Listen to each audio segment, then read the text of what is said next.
Stephen Sondheim is one of the most renowned musical theater composers in the entire history of the genre.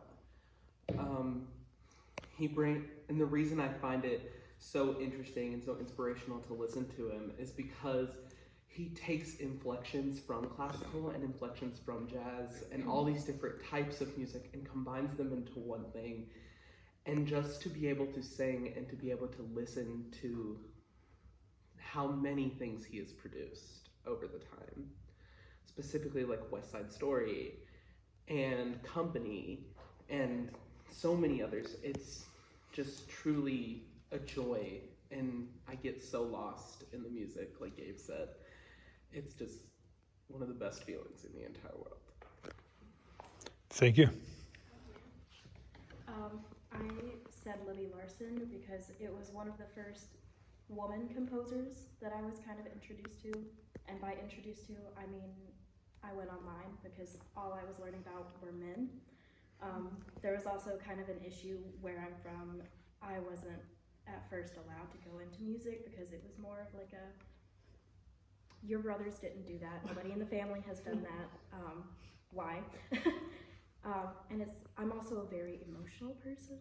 So, and when I first started listening to her pieces was, I guess, one of the moments that I finally realized I had an outlet and something that I could fully feel all of my emotions with, which I didn't have to at the time share with anyone. I could just feel that for myself.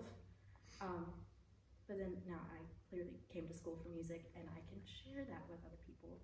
But that was the main reason.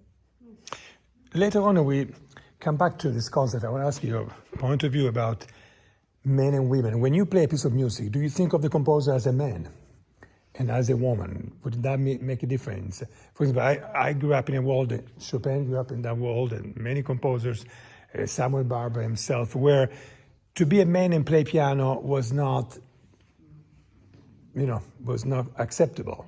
So even Barber had to become a singer, a composer, and not a pianist because it was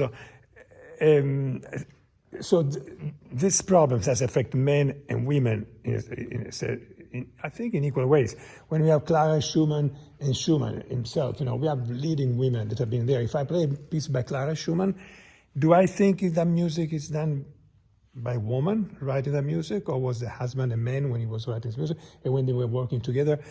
I grew up without thinking about that, and I want to find out from you at the end of this, what is your perception? It seems to be different than the one when I grew up.